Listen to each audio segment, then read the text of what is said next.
Hey friends, how's it going? Another day, another video of me working on the Cadillac. Today, we're gonna be doing rear shocks on this thing. Some of the symptoms you might notice tell you need rear shocks. The car might be really bumpy in the back. You might get some uneven tire wear. You might get squeaks, rattling, things like that, which would all be symptoms telling you it's time to replace these back shocks. On here, the first thing we're gonna do is jack up the rear of the car, use some jack stands to hold it in place. We're gonna need to remove the wheels from both sides.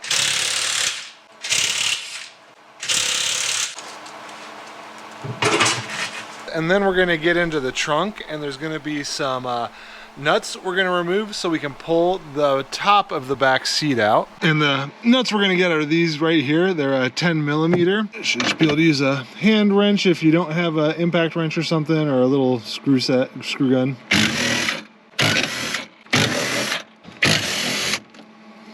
Now, inside the car, the back seat cushion, if you grab about the middle of each side here and just pull up, it's just like a little clip that holds that in place. And then the bottom now can just be pulled out of the car. There's no bolts that hold that piece on.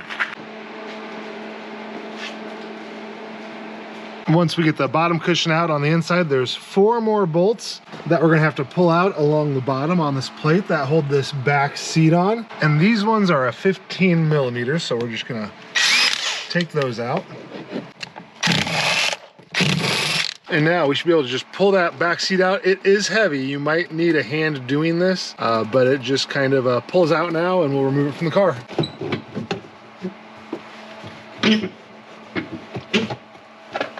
On the outside, there's these seat belts that go through these little clips. They've got a little slit in them. You just gotta slide that out through there.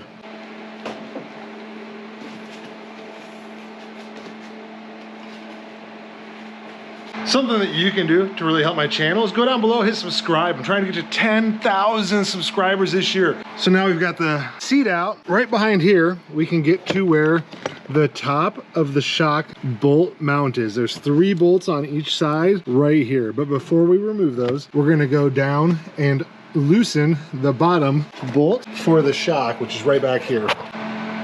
So right there is the bolt that holds that shock into place. Like I said, we're just gonna loosen that for right now. We're not gonna take it all the way out. And that bottom bolt is a 22 millimeter. I'm just gonna use my impact wrench. You can use a ratchet to do this as well, but I have an impact wrench, so that's what I'm gonna use. And like I said, just loosen it. Now, these bolts here are a 13 millimeter, so I'm just gonna pull those out really quick here.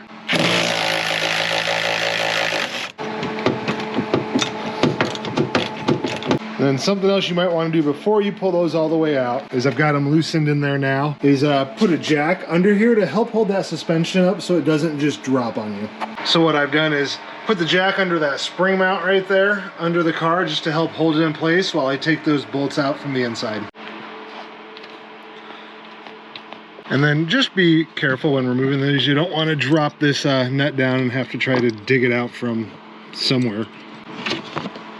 Okay, those 3 are removed. So now I'm gonna go back down here, slowly let this jack down, and that's gonna allow the shock to start to drop. See that right there, how it's dropping down? So now it's all the way extended. We're gonna go ahead and finish removing this bolt on the bottom of it.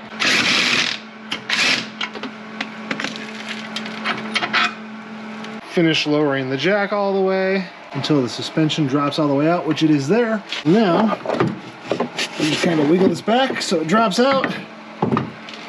And there we go. And if you put your new shock here next to the one that came out of the car, you can see it looks a little bit different. It's got this top plate we're gonna take off, and then you can put this little guard on here as well. But there's some parts this came with that go on here, and that's why we're gonna pull this mount out and disassemble it now. For this part, we're gonna need a couple tools. You're gonna need like a little hex bit socket, because on the tip of here, it's gonna go here, and it's gonna hold the center shaft in place while we unscrew this nut. This nut is a 15 millimeter. The easiest way to do this is if you have ratcheting wrenches.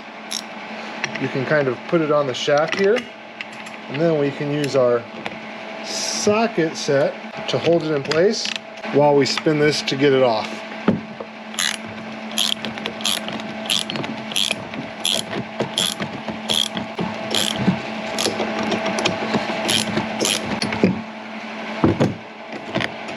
And don't lose the parts you're pulling off here, because you're gonna need like some of these parts to reassemble this, and kind of pay attention to the way the shape is, the concave versus whatever the other one's called, on how that's gonna sit on there, so you remember when you go to reassemble this.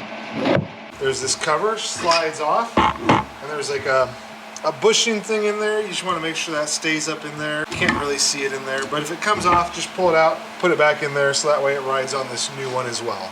The biggest difference I'm going to point out to you guys on this new one versus the old one has that nut like welded onto it. The new one doesn't, but it comes with a new nut, so you're going to need to use that nut on the bottom of this shock to use with that bolt we pulled out of the old one. The new one also comes with this collar you just put on the top right here, and now we can take the old top mount part thing, slide this over the new one, getting the stuff all lined up like that. Now we can set it down, and we'll be able to mount back to it. There is going to be a little difference on the top here too. This doesn't use the hex on the inside, just going to use a wrench on the outside to hold it in place while we tighten down this nut, which it does come with a new one. And again, put this little cover on the way it was removed. We'll start that on there, and I'll grab a couple of wrenches to tighten that down on there.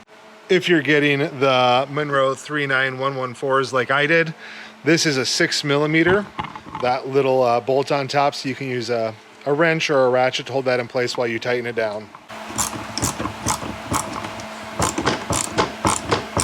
Now once we've got this assembled, we can take our new nut that's going to hold the bottom of the shock on and get this thing kind of set into place. This new nut is a 21mm, so if you have a 21mm wrench, that'll be very handy at this point in time. But what we're going to do is we're going to put this in here and put it in place.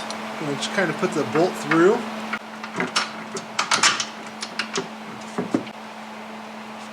And then now what we've got to do is we're going to have to compress this down and slide it up into place. And you'll want to make sure you've got the mount turned the correct way so the bolt holes will line up here.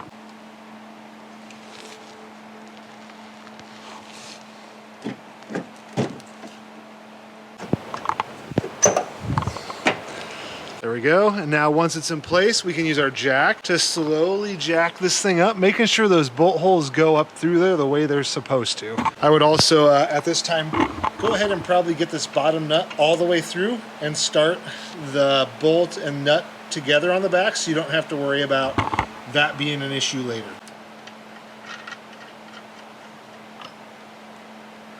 And just like before, we're going to tighten the top down before we tighten this bottom down. So again, we're just going to put the jack under that spring mount there, and I'm going to slowly lift it up into place while watching the strut up here for the shock, making sure it goes into place the way it's supposed to, which now we can see it's kind of up in place. There we go, getting that little gap all out of there. So we want that nice and snug, the way it's supposed to be. So now we can go on the inside and tighten it down. And this part's just the opposite of taking it out. Now we're going to take our nuts, put them on the top all the way around here. And then we'll use our little socket set or whatever you're using and tighten these down. Now those are all tightened down and in place, and we can go back down below and tighten that big bolt that holds this to the bottom of the car here.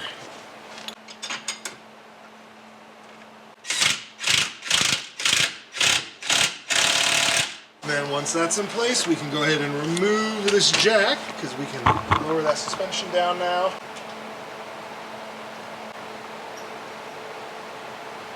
And this side is complete. Now we go do the exact same thing to the other side of the vehicle. Now once you've got everything reassembled, it is time to simply just let the car down, go for a test drive. As always, be sure to check the description below for any tools and parts I use. Leave any of your comments, and until next time.